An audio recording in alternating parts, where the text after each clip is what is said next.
Samurai Jack live stream. As always, my name is Tom Raster, and otherwise known as Atlanta Robot. And joining me today, just like last week, we have Dauntless, a voice made for silent movies.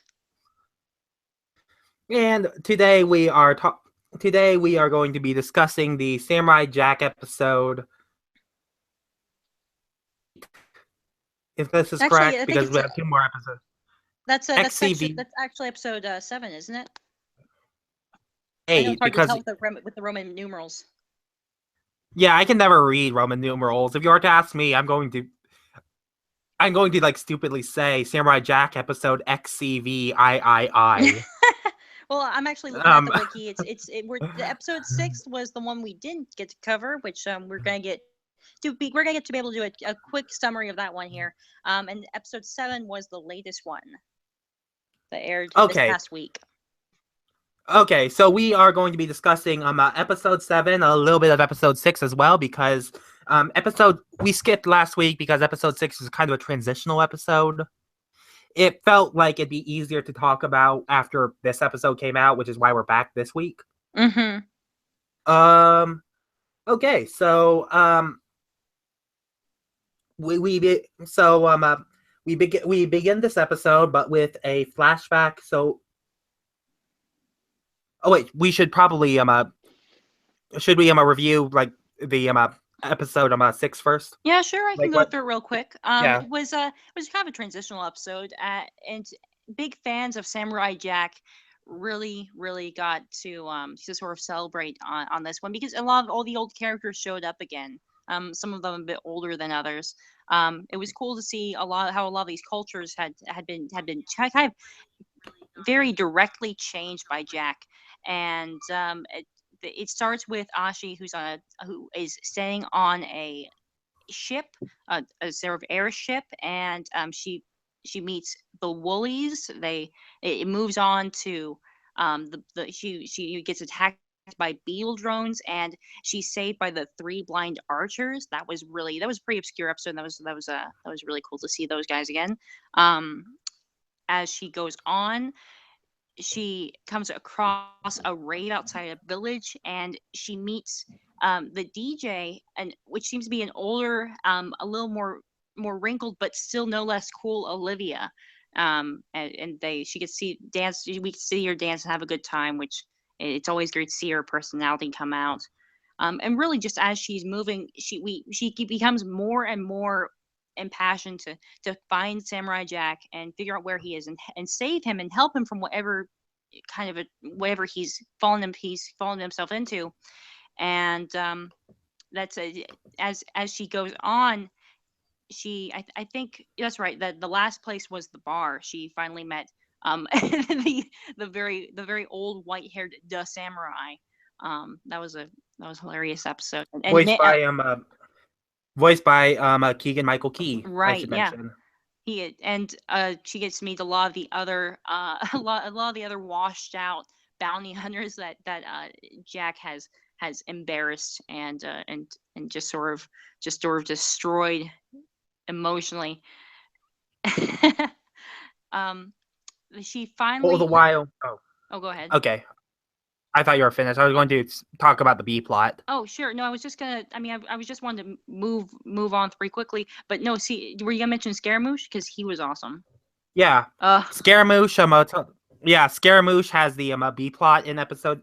B plot in episode 6. As it turns out, he is still alive. Once again, we are talking about spoilers here for an episode that aired last week. And we're going to be getting into like spoilers for this episode as well, but spoilers for last week, whatever. He's almost he's so likable in this. You almost forget that he's a bad guy, because he's going back to all he's trying to do is he's trying to call Aku and tell Aku that Jack has lost his sword, but he keeps being foiled by just all of these other things that are going on around him. What? He has restricted access from a ship. thrown off the ship before he can even before Aku can even properly answer him. He's been demoted from a most valuable bounty hunter to third most most valuable. Hey, it's a competitive industry. Before we go into the recent episode, which is probably worth mentioning, the episode 6 had a lot of interesting Easter eggs. Oh yeah? Yeah, I mean, Samurai Jack has been having a few. Hold on one second. One of my PCs is running low on battery, and I need to get my plug. Oh, that's okay. No, super. Oh wait. Oh hey, I have it right next to me. I love it when that happens. Okay, I'm not leaving the stream.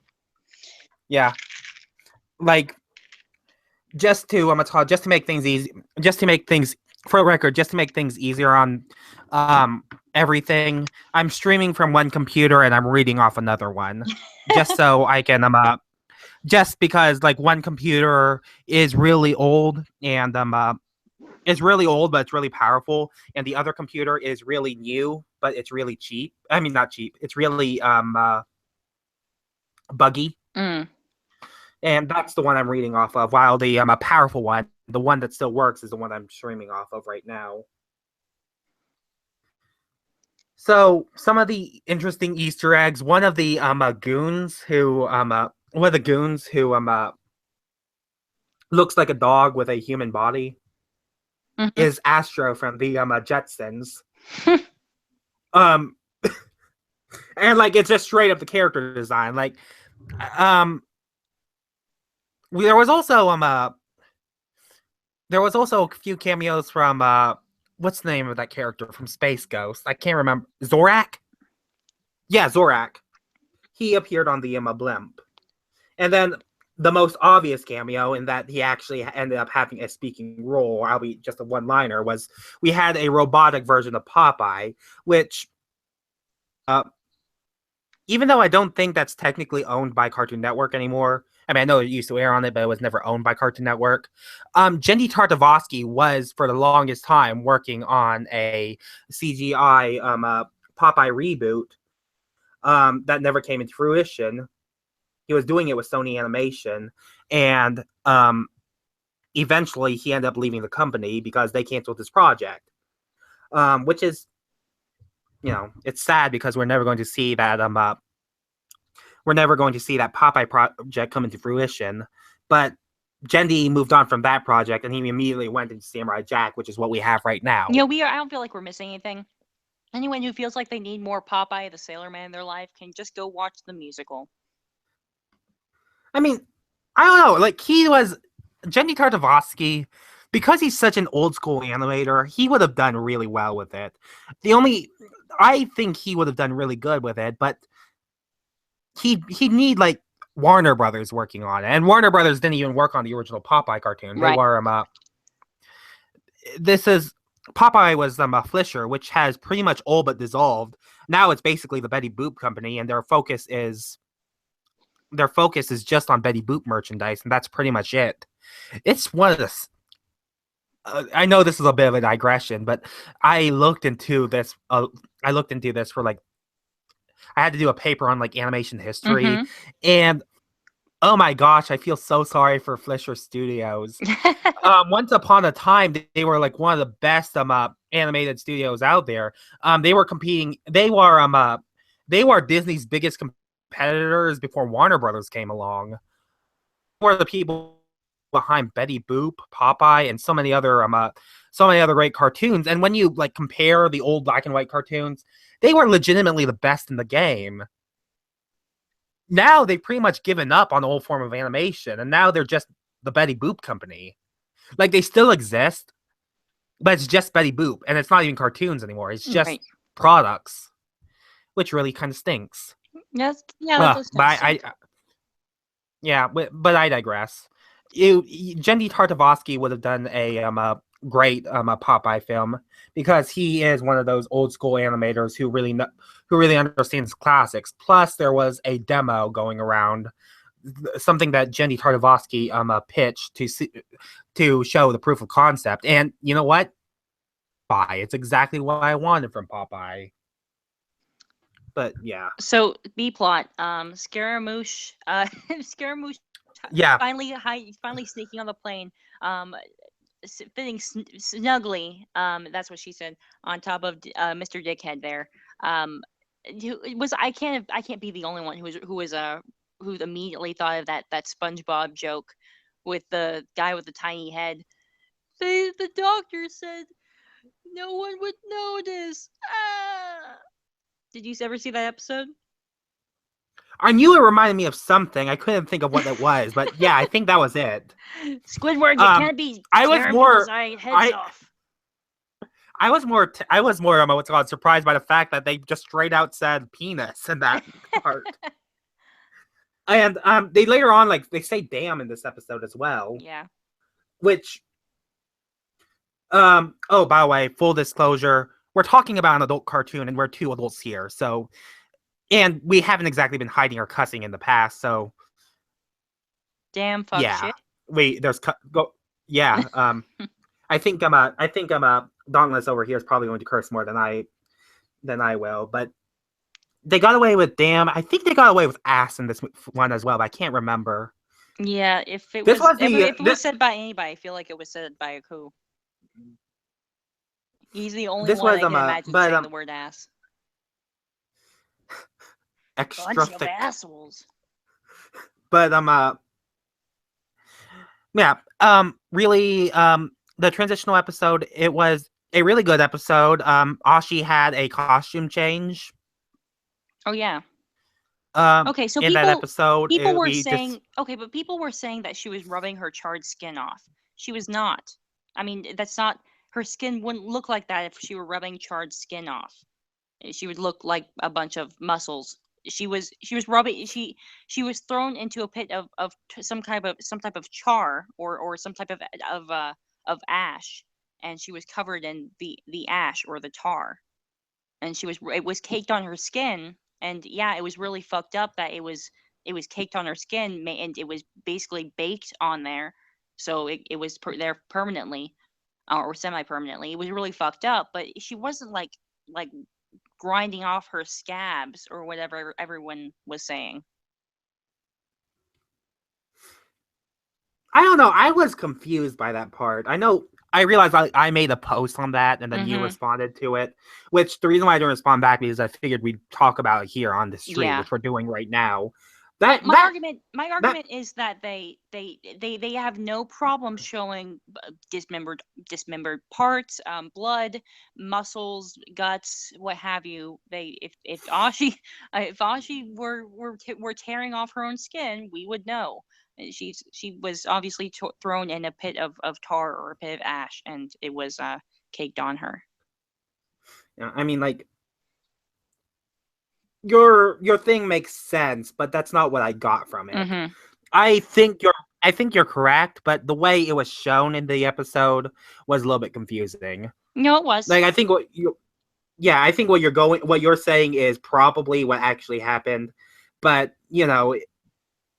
I think a lot of people, including myself, didn't quite get that. Yeah, no, it was definitely very widespread, and I'll be honest. Like, I'm not. I mean, yeah, they take a lot of liberties with like biology and chemistry, so I'm sure the exact solution or chemical or whatever that she was thrown into it. I'm sure they weren't even thinking of anything specific, but I think it was a really painful, really encrusted thing that was on her body, and I think it was more than the actual thing that was the type of substance that was on her body. I think it was the symbolism was more important. She was scrubbing off her old self, and I think that's what they were trying to focus on. Yeah, it's the classic rebirth scene. Mm-hmm. That's just one way a lot of media will show a character that can change. They're going to be washed in some way. In this case, she was literally washing herself. So, is there anything else worth talking about? Yes, It was there a is. fun episode. It was a It great was episode, fun. and it did mark a nice turning point for Ashi. But I There think is there anything else about it Yes, there is. worth We mentioning? need to figure out. We need to set our bet that we made last time. Was The bet. as far Oh as shoot! What was the bet? What was the bet? I forgot. as far as Ashi's mom, and as far as the ghost, as far as the samurai, that the horseman that Jack was seeing in the Oh, distance. that's right. We finally found we found the solution to we discovered what the horseman was and what he actually looked like, and Ashi actually ended up fighting him somewhat. And the mom, I'm not we I guess we never really found out whether the mom was sending her an actual projection or message, or whether it was in Ashi's head. But at the very least, it doesn't matter anymore because Ashi's mom is dead. The Wicked Witch is dead. Yeah, Ashi's mom is dead, as is the mysterious dark samurai figure. Where is she? Yeah, that thing was not. Yeah, that thing was apparently very, very, very literal. Which, I was think- reframing, mm-hmm. reframing like previous scenes in this. That's kind of even more. That's kind of even creepier now that I think of it, because if he's literally there, that means it's creepier. It's also a little bit more ridiculous, but it's ridiculous in like a creepy way because he's always following him. Mm-hmm. Well, the wiki calls that the horseman the ghosts of samurai's past or whatever. It's and I think that's a pretty apt description. It was the horseman was tangible in a way, but more than that, he was a living a living icon, or a living symbolic figure given life of the honor of a samurai, right? And so of course, whether or not it was true, that whether he killed those kids or not, it didn't really matter. What mattered was Jack's own sense of honor, and once that was crushed, the samurais, the ghosts of samurai's past, came to collect. Yeah. Yeah. And so we were throwing out a lot of ideas, like is it a robot of some sort? Is it a bounty hunter of some sort? Is it in Jack's own mind? Is he the reason why Jack lost his sword, which was my own pet theory? We were wondering, well, is it something else entirely? Is it something from Jack's own past? And as it turns out, we were all kind of right and kind of wrong. It wasn't that complex of a solution. It was just Jack's honor, and and it was the same voice in his head that's always been telling him to die with honor, and he never needed to in the first place. It was a good message. Yeah. My theory was wrong because I was the one. I remember I said that I thought he was symbolically I was right, but literally I was wrong. Right. It was supposed to be wrong. Yeah, it was supposed to, I thought that it was supposed to be a representation of who Samurai Jack could be if he goes down the wrong path. I thought that's not what it turned out to be. Some sort. It was going to be a literal bounty hunter, and Jack was just going to give himself up to a coup. So we were both off. Yeah, and then the mother thing, which we will talk about a little bit later in this. That's also a little bit we can't really say anything there because, well, the thing we bet on, it was still kind of unresolved. Yeah, it wasn't really resolved. It was very much left open. I still think that she was her mom cast a literal spell, and we'll talk again. It's like you said, we'll talk about it a little bit later, but I don't think this is the end at all of Ashi's mom. But so let's get on to that next episode. All right, so I actually did bring a list this time. The little headers I have include prologue, Big Stupid Bird, Jack meditates / Ashi fights the orcs, Ashi versus Mother, This is Terrible, which is one of the quotes in this, and then I also have a little thing on other notes. Um, I basically just went through the episode scene for scene. Should we do like a little summary right here? Yeah, sure. Do you want to take this one? Yeah, yeah.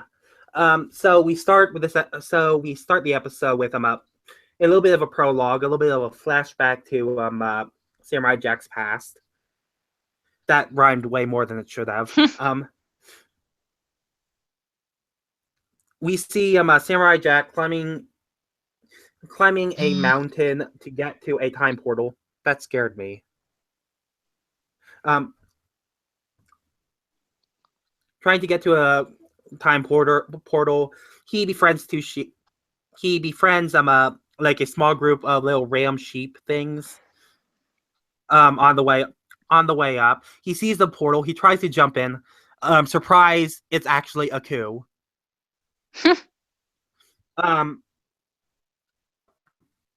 Screensaver.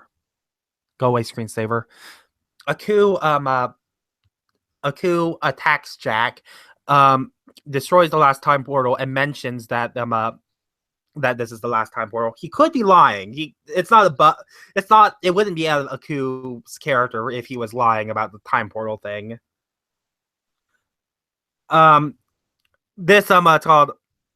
This makes him very angry. And you get Bad Jack is born. Yeah, Bad Jack is born. You get a beautiful line from Aku out of this. So much stress can give you a heart attack. Oh wait, never mind what I said. That's a good thing. Or he said something along that line. No, it was good, and the animation in that scene was amazing too. Yeah. Then he summons 3 bull-like monsters. Jack before he leaves the scene. Angry Jack kills off all these monsters and then comes to the realization that these monsters are actually his little lamb friends that he befriended earlier. Aww. Upon this realization, he accidentally drops his sword into the pit that previously held the time portal, and the sword is now gone. And that's how Jack lost his sword. We then cut to Samurai Jack and Ashi atop something that Dauntless here dubbed the big stupid bird. Based off the last time we talked to each other. It's a gorgeous It is a big dumb bird with its big old eyes. Its face is always dumb. It's always making dumb faces. Yeah. It's a big dumb bird. Yeah. Jack is telling Ashi the story. They go to that area where they think the sword is, but they find that the sword isn't there. They discover that the sword was not a they discover that Jack didn't leave the sword left him. It was inside Jack all along. Typical. So this leads Jack to go and meditate to find his worthiness for the sword again. Ashi cannot meditate with him, cannot go into that weird spirit world realm that Samurai Jack goes to. Look, though that's probably a good thing, because as it turns out, an evil army of orcs are trying to straight up kill Jack. Yeah, and Ashi is there too. Let's not be around the bush. They were definitely orcs. Yeah. Yeah. Ashi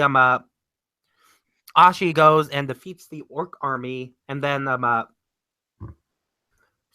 defeats the orc army, all the while in the spirit realm. And I'm calling it the spirit realm. It's not called that. It reminds me of the spirit world in Avatar, so I'm Yeah, just stick with it. I'm using that term. Yeah. Jack is having to perform a tea ceremony for like this yeah, a really pretty tea ceremony to find his what's his term? to try to find his balance. Right. Back in the back out of the spirit world, after Ashi has defeated the orc, it turns out there is another figure trying to attack him, and with the aid of that big stupid bird,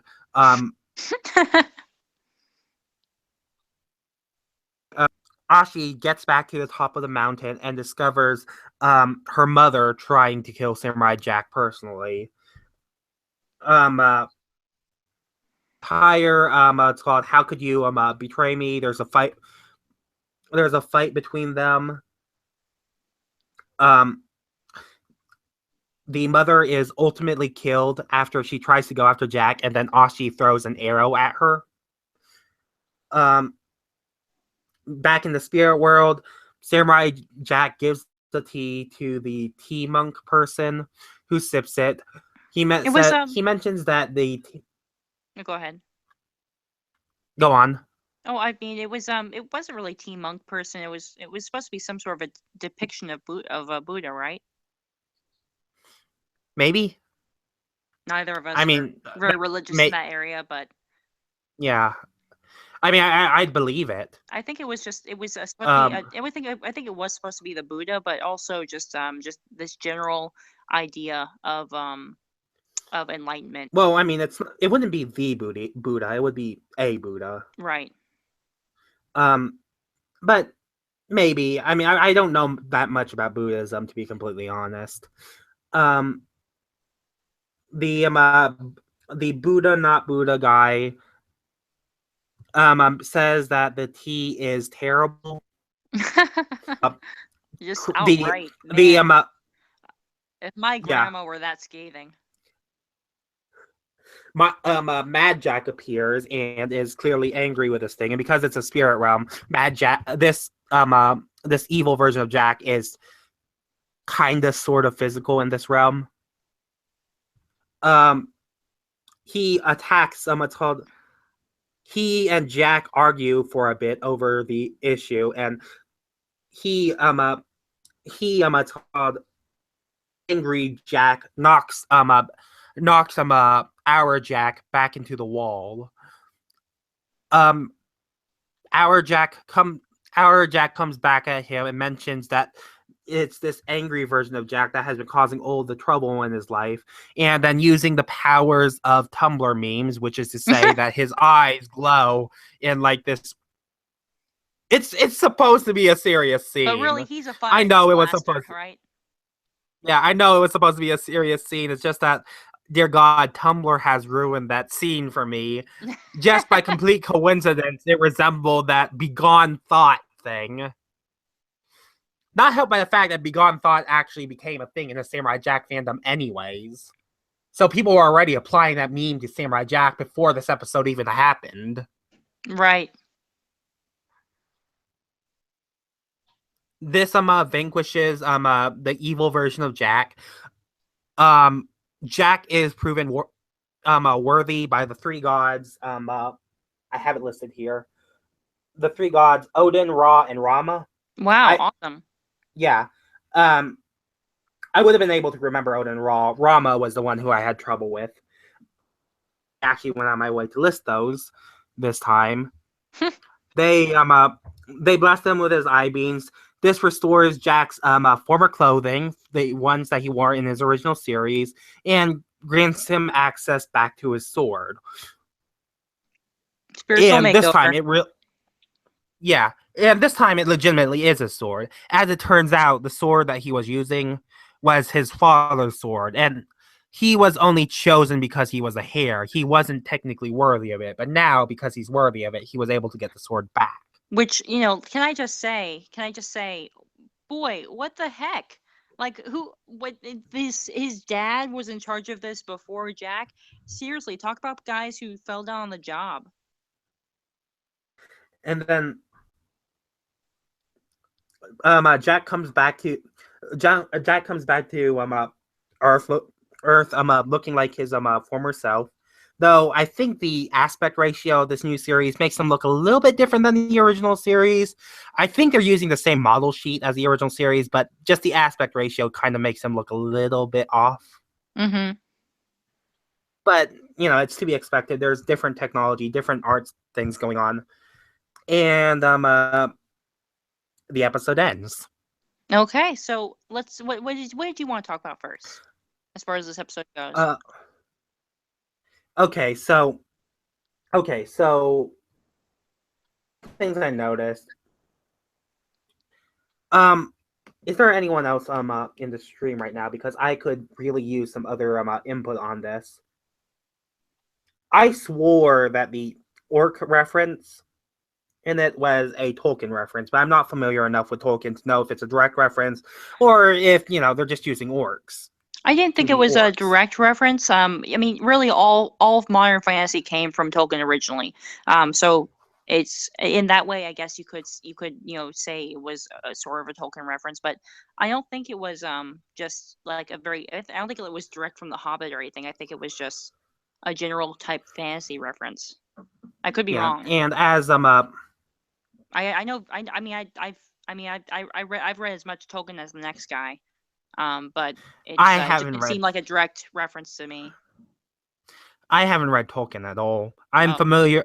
I have a passing familiarity, but even then, like, I watched the movies when I was like really little, so my understanding of them isn't that good. Yeah. But I don't know. I felt like it was a reference. I could be wrong. TV tropes, I will say, listed as a possible reference. And everybody does seem to agree, even though the word orc is never said, everybody seems to agree that these characters who are climbing up the mountain are in fact definitely orcs, yeah.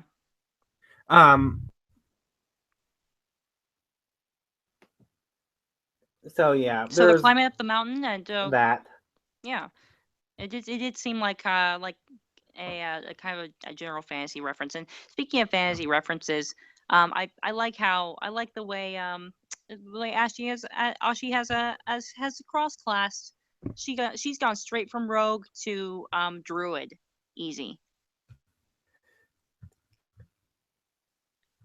She still has a few skills in rogue, but the way she called that eagle, now that definitely was a Tolkien reference.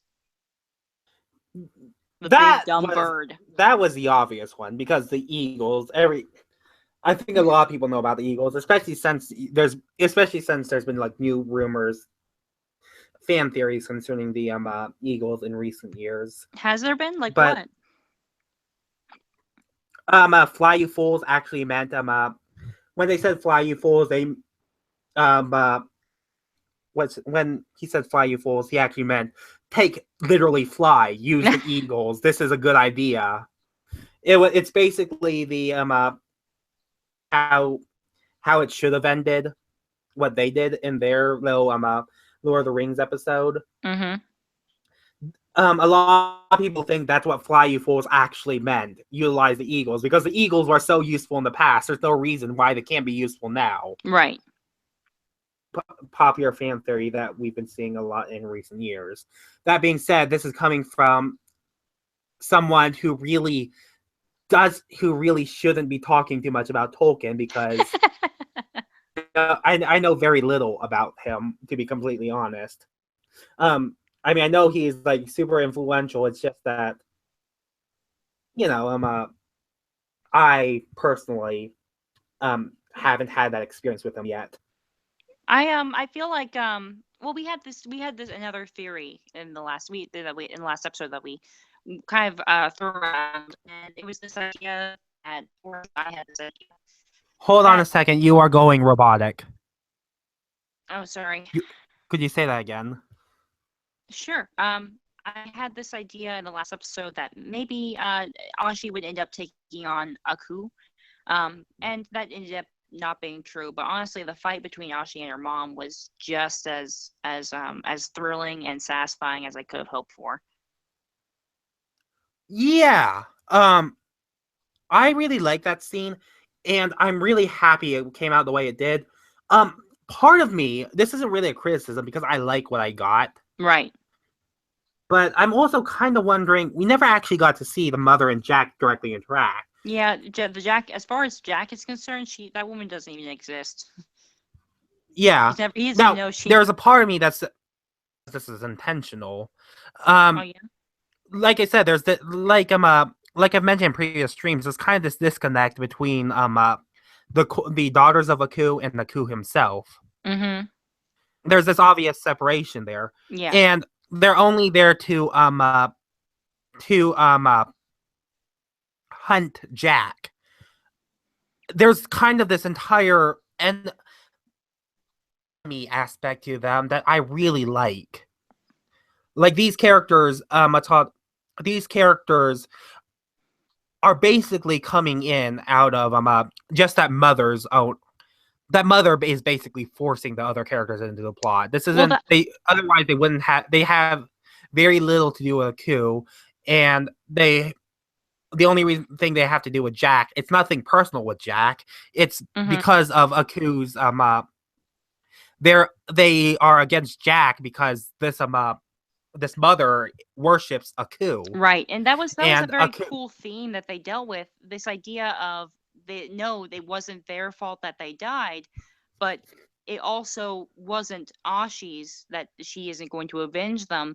It's not their own fault that they were placed on this path. It's the mother's fault that they're dead right now. It's not Jack's fault. It's not Ashi's fault. It's not anyone's fault but the mother's, because they could have had their own life, and all they knew was killing. And that's something that Ashi said. That's a quote from Ashi. All they knew was killing, and just Ashi putting the blame on the mother for what they ended up doing was really powerful. Yeah. So, like I said, I like what I saw, and I kind of understand, and I kind of think there is a benefit to Jack not knowing that much about them. Mm-hmm. This part of the story, this specific part of the story, this is Ashi's story. Oh yeah. This is Ashi's character arc.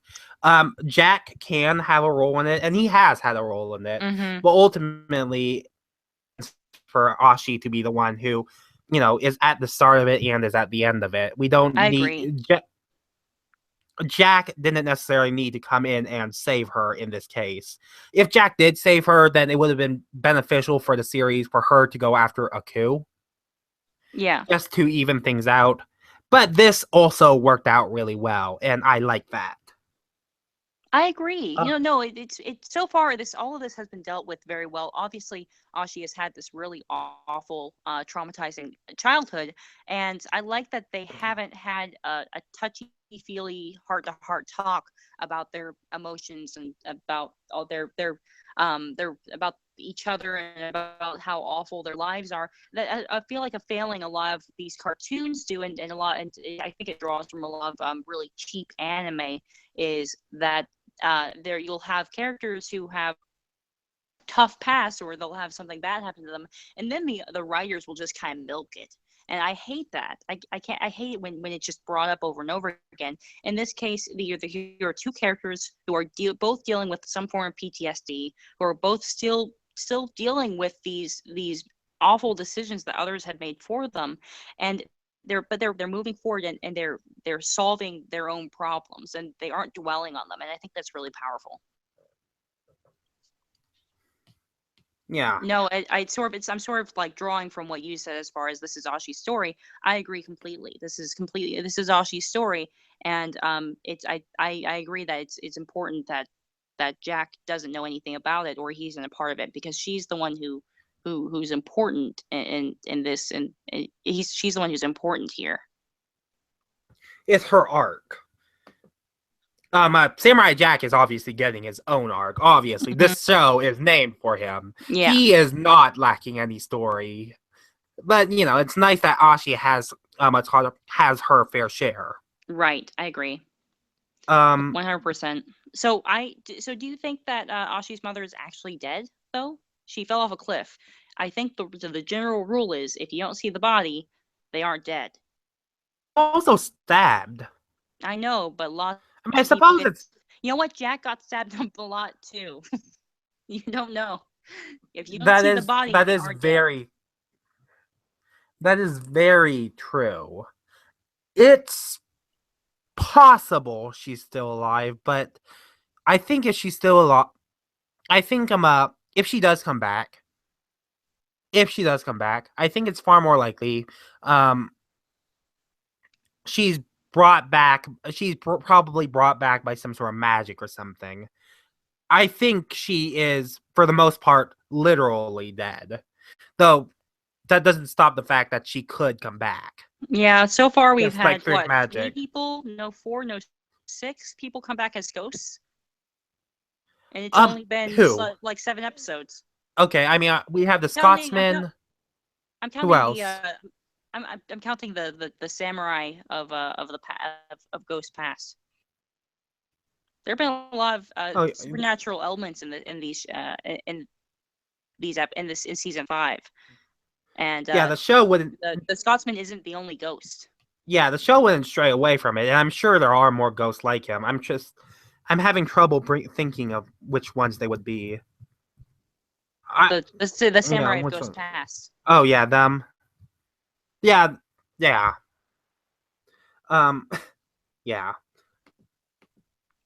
So yeah, she might come back. I'm actually gonna bet that she's gonna come back in a later episode. I was completely wrong about the Horseman, but I am not. I'm you know what? Double down. Is your signal coming in okay? I'm getting a lot of robot voice from you. I'm getting some from you too, but it's all right. Oh crap. Little bit of a technical difficulties, but I'm not quite sure how to solve it. I think the best way of solving it might just be to just go on that, because I'm worried about touching anything and making it worse. Yeah, don't worry about it. We'll just keep on with the show. We only have a little bit left anyway. So Ashi killed her mom, and Jack woke up. Honestly, you naming the gods, that was really interesting, because I actually hadn't studied or researched that at all, and so I was kind of curious about it. Jack wakes up, new shave, new haircut. He and Ashi have a cute little interaction where it's his new do, or his old do. It was nice. Very, very, very soft. Very good feely. Warm and fuzzy. It was a good ending. Odin was the obvious one. I think everyone knows Odin, especially since Thor has been a popular movie in recent. So I feel like most people would have at least a passing knowledge of who Odin is. Ra is from Egyptian mythology. I read a little bit about him, but I forget everything. I liked that he had these 3 gods come to meet him, and I think it's more than just representing humanity as a whole. I think they sort of represent him as a person, because when he was growing up, he was passed around so much. He was able to experience so many different cultures. Yeah, there's studies. Yeah, well, yeah. It certainly. I mean, I think Samurai Jack, if we're talking about like the realms of like spirits and everything, there's a very synesthetic religion thing going on. It seemed to be true. The things covered things covered quite a few different mythologies, and those 3 gods, that they were Egyptian, Norse, and Hindu. Well, more than that, to me, it's just just shows the how multicultural Jack himself is. He has this real love for humanity and for nature and for life itself, and I think it comes from just the way he was passed around, and the way he was able to experience different cultures when he was in training, as a kid, when he was growing up. I don't know if you remember the first episode or the second episode of Samurai Jack, but they actually went into the fact that he got to, he hung out with a pirate. He went to he went to Egypt. He lived in India. He lived all over for the longest time. The world. I think this is right, and so I think it's one of the. Oh shoot! You're coming in. You too, but no, so I think it's more than just the way all of these different types of magic mix in the show. I think it's more definitely just shows Jack himself. He's visited by these 3 different gods, and because he's familiar with these 3 different gods. Now, Jack's upbringing, something that is probably worth mentioning now that we bring it up. This is one of the things that Jack and Ashi think foils for each other. Whereas they're both people who from to fight something else, Mm-hmm. something that they were convinced was the ultimate evil. But in Jack's case, Jack was traveling the world. Jack was being exposed. Jack was actively learning things, and Right. Jack was learning things beyond combat. Um, uh, he was learning about different cultures. He was learning About different people. different people. He was learning how to be a good person. Mm-hmm. Ashi had the Jack exact was opposite of that. She was stuck in a dark hole, and she was taught only to hate. In fact, when the daughters of Aku actually came out of their cave and they saw the deer kissing, and the boy and the girl deer sort of kissing and being kind to one another, they didn't know what that was, and they just immediately wanted to kill it. Only Ashi was open to it, and it seems as though it was because she was just so curious and so ready to accept her entire life, even despite her circumstances.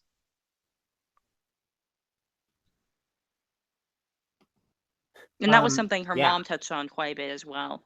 The fact that Ashi was the strongest of her sisters, but and yet she was she had all of these other qualities that were despised. She was the most distracted. Right. So I guess the lesson here is that being easily distracted is a good thing, right? Yeah, all people with ADHD, you've got you're a step ahead. Um, But the idea of being distracted is just comes from this idea of being interested. She was obviously interested in things other than combat, and which is obviously something that's not acceptable when you're living in a dark cave, and how to hate and kill.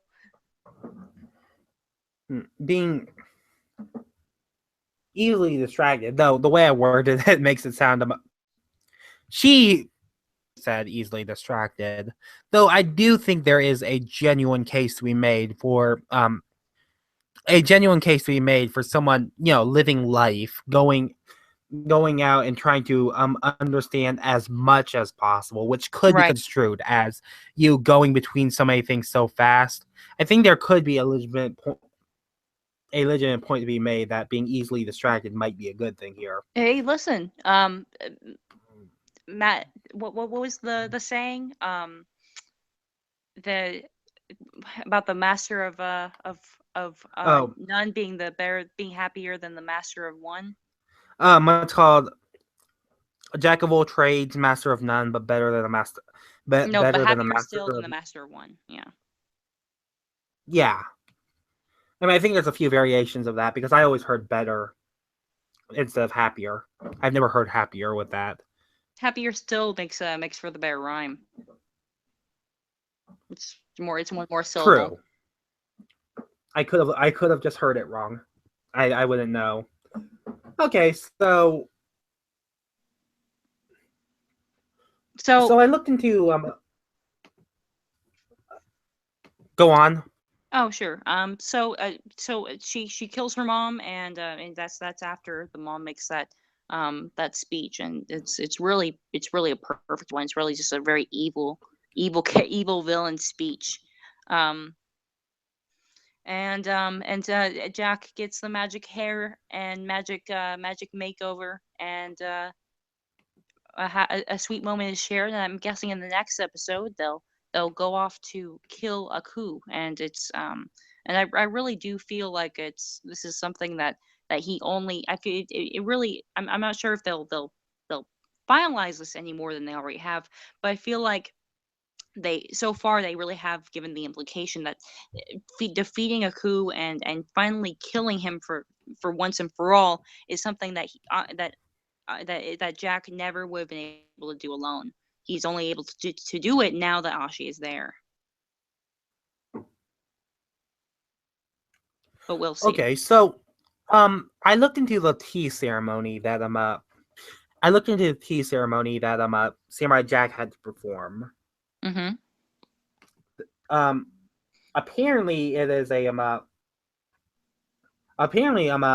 the method in which pretty dang accurate to the actual tea ceremony. One thing I neglected to look up, even though it's so obvious, is the actual reasons behind the tea ceremony. Though I think we can pretty much imply what the reasoning for this tea ceremony was. It was to this tea ceremony, as it was depicted in the episode. It was meant to. There was a car horn outside my door. Not outside my door, outside my dorm. There is a it was supposed to. It's basically diagnosing him. There's a better word for that, I'm sure. It's not it's called, he's not getting a checkup, but it's to check his spiritual balance, see how he can test his worthiness as a person, so that he can get his sword back. I'm sure that the tea ceremony has a similar meaning to it. What I actually ended up looking up was how accurate they got to the tea ceremony.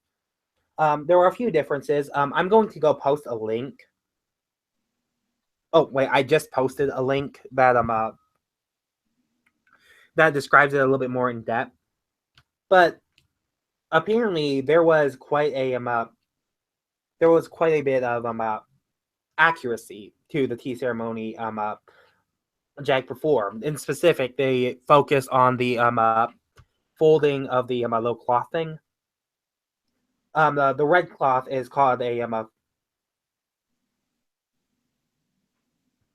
way Jack handled the red cloth, and I'm quoting this, is a process known as fukasa sabaki, and I might be screwing up that pronunciation, which is a very specific method of folding. Fukasa sabaki takes your big cloth and reduces it down to a size that is just enough to clean your implement. You don't need the whole square foot to clean a tea scoop. The things that differed apparently from the traditional way of doing things. Jack was using a red version of the cloth, which that is traditionally reserved for women. He should have been using purple. Don't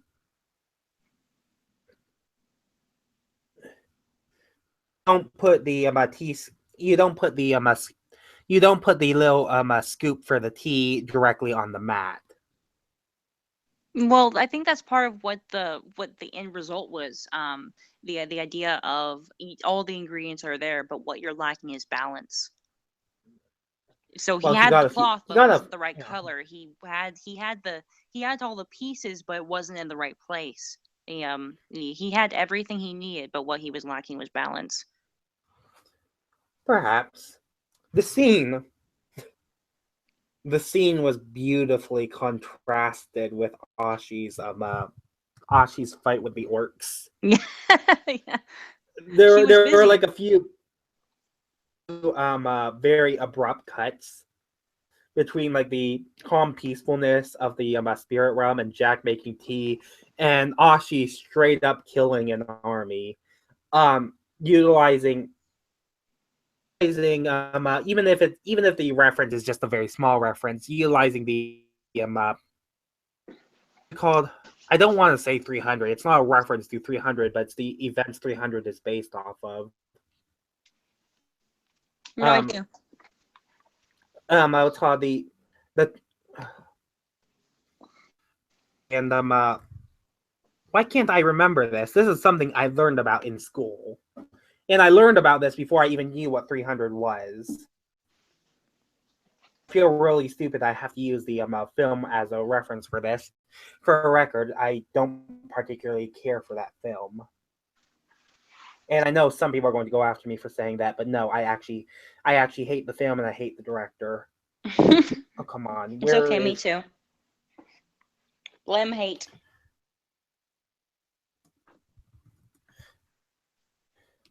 It's the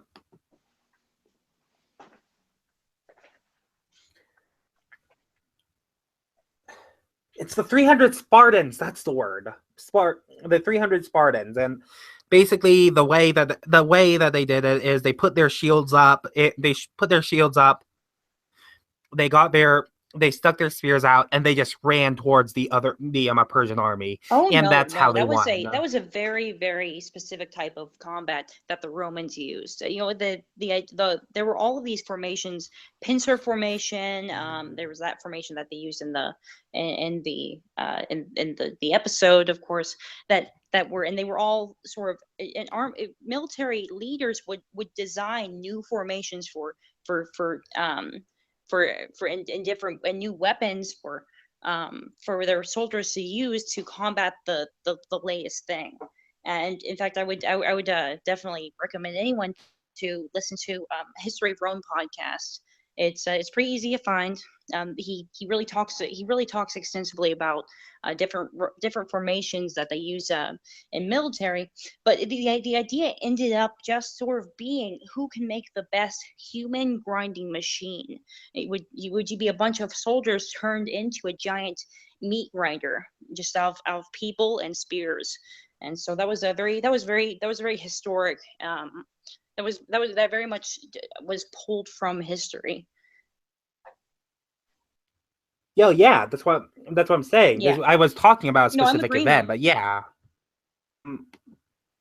The context is actually, the context itself even seems to be an exaggerated version of that same scenario. You have like a small army over here, and then you have like this huge army over here. Except for in this case, this small army, instead of being 300 men, it's Ashi.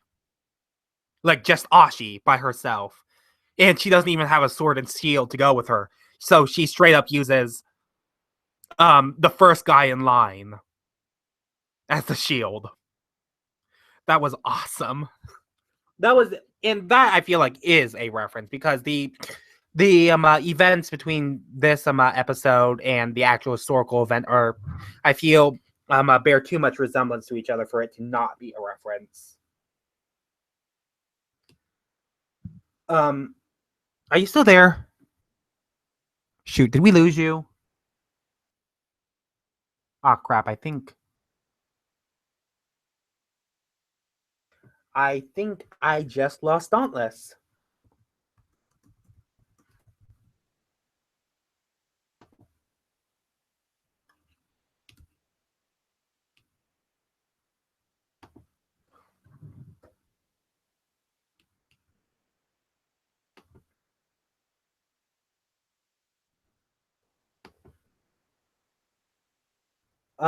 Ladies and gentlemen, we are experiencing a few technical difficulties.